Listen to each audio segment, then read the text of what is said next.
Hi, my name is Heather Snell, and I'm the 2021 recipient of the Jane Kyle Memorial Scholarship. I'm Lakota Dakota and an artist who uses seeds and natural pigments in their work. I'm an avid gardener and a food sovereignty enthusiast. I also manage Washburn Farms, my own personal food sovereignty project. My proposal was for a greenhouse that I want to use to bolster our community garden efforts on the Fort Peck Reservation. I'd like to use the greenhouse in a way so that we can have more unique produce offerings available. I work for the Fort Peck Tribe's Community Services Department in the Community Garden, which is currently split between two areas. At the Community Garden, we have the plants that we harvest and distribute in various ways to our reservation communities. We have tomatoes, beans, peppers, various types of squash, and some wild edibles like lamb's quarters, purslane, milkweed, etc. In this area, we also have numerous planter boxes for anyone in the community to use. Each box is fortified against gophers and anything else that doesn't have long legs. On the other side of the fence is our pumpkin patch. Our extension agent plants pumpkins here that we then tend to.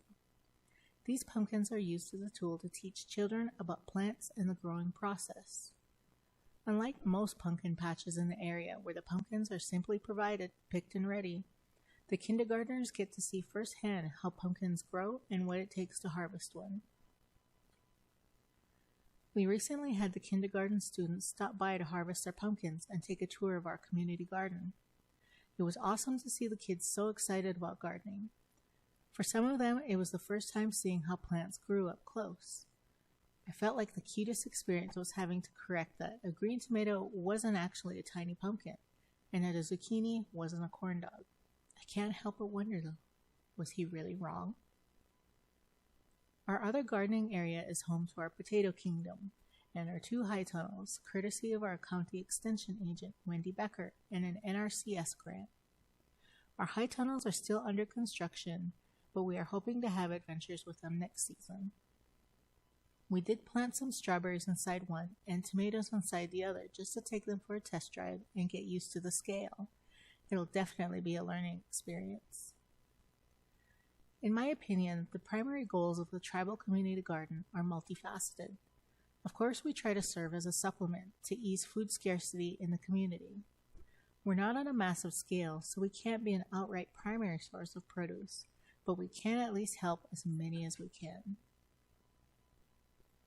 One thing we can do on a larger scale is to be a source of information and encouragement, to foster a love of planting, gardening, and self-sufficiency in our communities. We can offer space to garden to those who have none. We can offer recipes and informational videos for those who want to learn. During our community giveaways and some of my other food co-op work, I realized how little experience some of our community members have with fresh produce. One example is last year. We planted a variety of potatoes, and it was the first time that many had ever even seen a purple potato before. They were hesitant to even try it, but when I met them later at another giveaway, they told me they loved them and asked if we had any more. One of my goals is to create more recipe videos showing how to integrate our more unique produce into meals. One of our long-term goals is to create a garden with established examples of native plants, so that our community members and budding ethnobotanists will have a clear example of not only the life cycle of the plant, but their uses. This summer, we took the initiative to collect many different types of indigenous seeds. We spent a lot of time harvesting, cleaning, and packaging seeds so that we were able to add them to the tribal seed library that was started this year. A few days ago, we set up a table at a local harvest festival and were able to connect with a wide variety of people and give away a large number of seeds while promoting our community garden. The elder meal sites and community giveaways were chosen as methods of distributing our produce because the elder meal sites fall under the umbrella of the Fort Peck Tribe's Community Services Program. Community giveaways are a method of reaching the community at large and also as a way for us to connect with individuals who have questions. We can take a little more time to explain the different varieties of produce and listen to comments and suggestions. Although these aren't the only methods of community outreach that we employ, just through these paths we're able to alleviate the food scarcity that our communities face. One other community outreach activity we do is that we use produce from the garden and combine them with food items from the commodities program to create a recipe.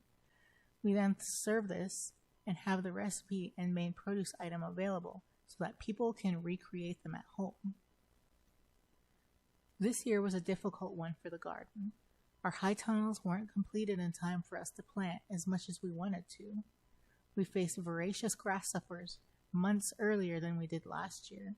We experienced a gopher onslaught, a drought, and at one point during the height of summer, our well malfunctioned and we were without water and had to haul it. Now that it's nearing fall, we're facing deer damaging our plants.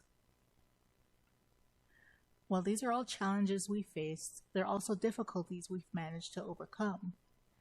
I think in a way we're lucky that we're facing these challenges early on so that we have these experiences and can learn from them. We're also blessed that we have such a network of individuals we can brainstorm with and formulate solutions.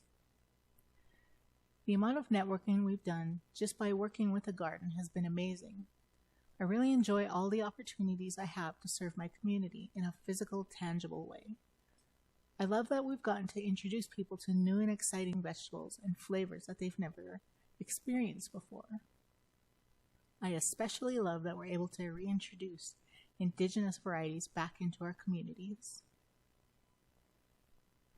Honestly, at this point I feel we have so many different paths that we can follow with the garden. It's exciting and daunting all at once. I genuinely get excited thinking of all the possibilities each spring. I hope that we can find more ways to engage with our communities. One of the most exciting things we've done, in my opinion, is harvesting and saving indigenous seeds. Currently, one of our projects is rematriating the Assiniboine corn to our area. We haven't seen it grown here in a long time. It's absolutely beautiful to look at.